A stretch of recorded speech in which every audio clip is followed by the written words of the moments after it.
Bon, pour parler en détail de ce championnat militaire d'équitation, cette 25e édition organisée en Égypte, on a le plaisir d'accueillir au bout du fil Monsieur Meret Fanous, qui est ancien membre de la Fédération égyptienne d'équestre. Bonjour monsieur. Allô, bonjour. Oui, bonjour. Bonjour Monsieur Meret Fanous.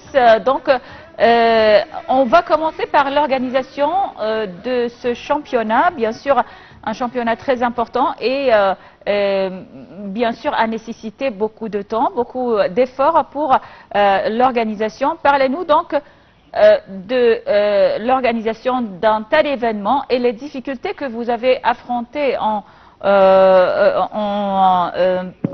préparant ce championnat. Ok. Ce championnat est dirigé sous le Conseil international du sport militaire. Le Conseil international du sport militaire était fondé en 1948 en France, à Nice. Et c'était pour faire l'importance des compétitions entre les militaires. Alors, même ils disent amitié par sport. Et ils ont commencé à faire des compétitions dans tout le monde, en France, en Italie, partout dans le monde. Oui. Et en Égypte, l'Égypte est un pays qui travaille fort pour faire la fondation pour tous les jeux sportifs en Égypte, de faire des terrains, de faire tous les moyens pour avoir un sport de haut niveau. Alors en Égypte, on a fondé, il y a maintenant 2 ans, cette place-là à la nouvelle capitale, qui est très grande et qui a d'une hauteur et spécialité très haute, avec des qualités du terrain, des qualités des obstacles, de tous les moyens entourés, les box où les chevaux ils restent ça. Alors il y a des détails qui sont vraiment impressionnants pour ceux qui ont visité pour la première fois, qui viennent de tout le monde. Monsieur Meret, alors quels sont les avantages d'accueillir un tel événement sportif en Égypte, sur le territoire égyptien, spécialement que ce n'est pas le premier? On a vu les derniers jours plusieurs disciplines sportives, comme vous l'avez déjà mentionné, soit à Sharm el-Sheikh, le championnat de squash, ou le championnat de football de la CAF des moins de 20 ans. Alors maintenant, c'est l'équestre. Alors, quels sont les avantages pour l'Égypte? L'avantage pour l'Égypte est un pays connu à l'équitation, mais on avait des problèmes pour certains temps. On ne pouvait pas aller dans les compétitions internationales avec nos chevaux.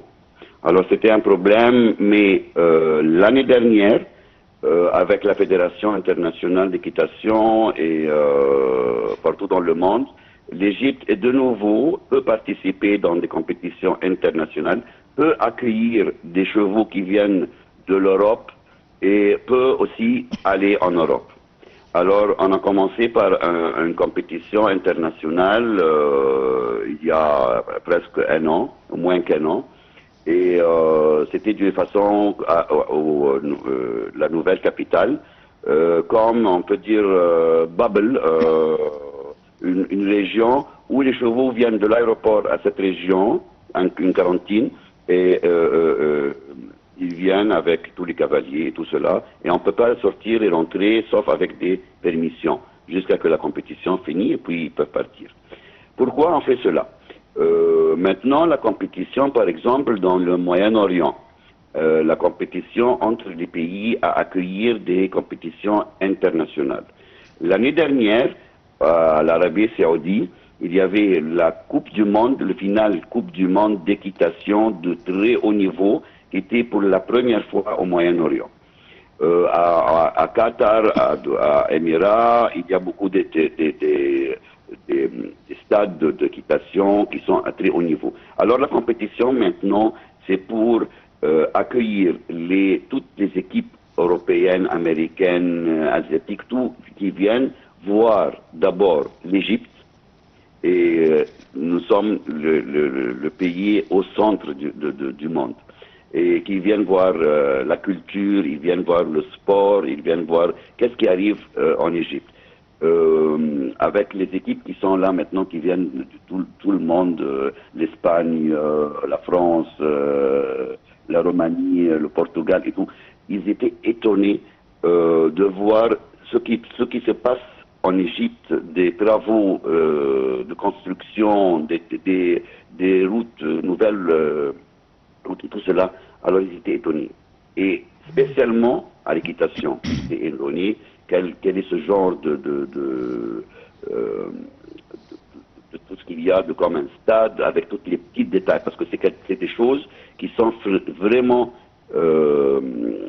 très il y a spécification. C'est pas n'importe quel terrain. Le sable même est différent. Il y a de fibres de verre, il y a des choses à mettre avec. Alors c'est vraiment très professionnel. Monsieur Meret Fanous, comme donc vous êtes un ancien membre de la Fédération égyptienne d'équestre, selon vous, quel est le classement ou la classification de l'Égypte concernant donc ce sport, l'équitation, sur le niveau international? Sur le niveau international, nous avons Nail Nassar. Nail Nassar, c'est un champion du monde et un cavalier qui est maintenant à la position le 30 sur le monde, numéro 30 sur le monde.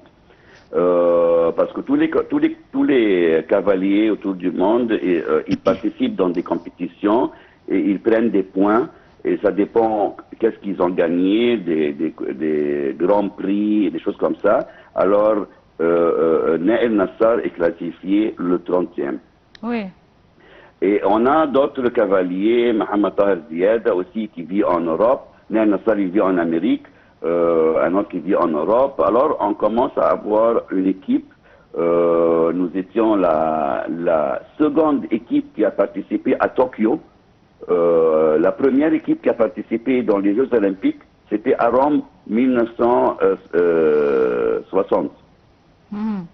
Et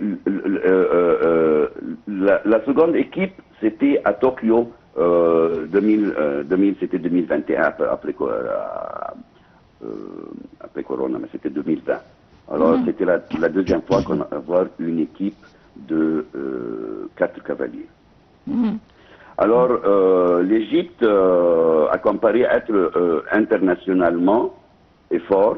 On ne peut pas dire très haut, mais parce que la compétition d'équitation, c'est des compétitions très compliquées. Et partout dans le monde, tous les cavaliers participent, par exemple, en Europe. En Europe, c'est, on peut dire, la capitale de l'équitation. En Allemagne, en France, en Espagne, en tout cela. Alors, les cavaliers qui veulent être vraiment internationaux, ils doivent être en Europe pour participer dans des compétitions chaque semaine. Alors, c'est comme ça. Mais à comparer avec le Moyen-Orient, l'Égypte est numéro 1. Oui. Avec, et ça, on a une compétition avec la Saoudite Arabie qui ont eu déjà une médaille de bronze dans les Jeux Olympiques de Londres 2012. C'était pour la première fois une équipe arabe qui vient de la région qui gagne une médaille de bronze. Alors pour nous, les Arabes, c'était quelque chose de vraiment très bien. Alors c'est ça la compétition et le niveau des cavaliers. Oui, le niveau de l'Égypte.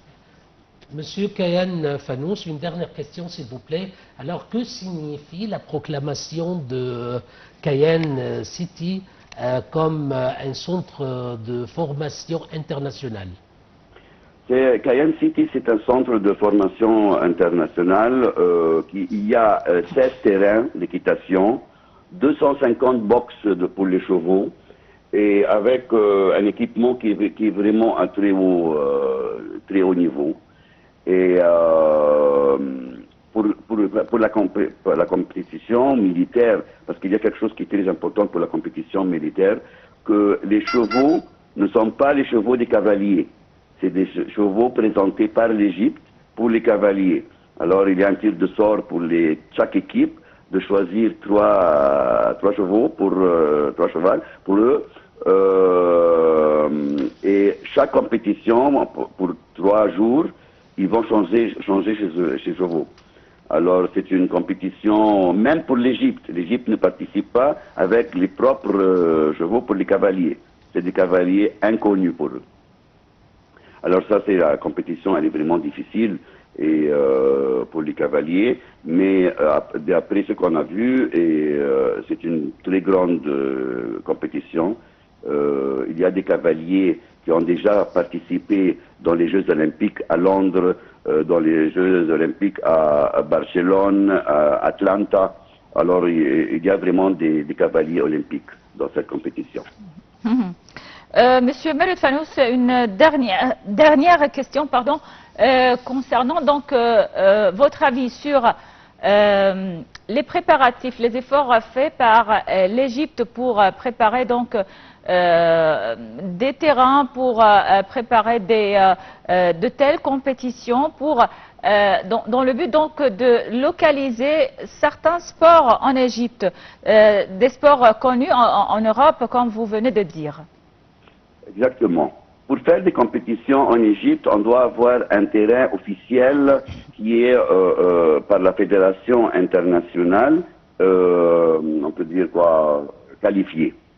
Alors la fédération internationale donne des qualifications pour avoir un certain terrain, le nombre de box, le terrain comment il est, le sable, le terrain même, comment il est, fait comment. La lumière pour le terrain, par exemple, si c'est ça va être des participations le soir, combien de luxe par centimètre carré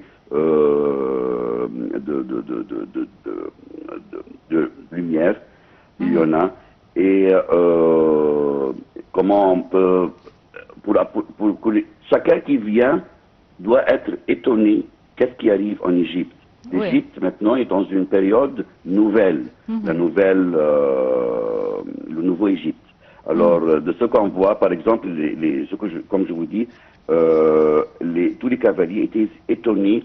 Ils sont à la nouvelle capitale, à l'hôtel là-bas. Ils étaient étonnés de voir tout cela. Et même le chef de piste, celui qui fait le parcours, même celui qui met les questions pour les cavaliers, qu'est-ce qu'il doit, pour voir qui est le fort, il était étonné, c'est un Français, il m'a dit, c'est la première fois que je vois tout cela comme ça, avec des détails, des maisons, des endroits vraiment à haut niveau.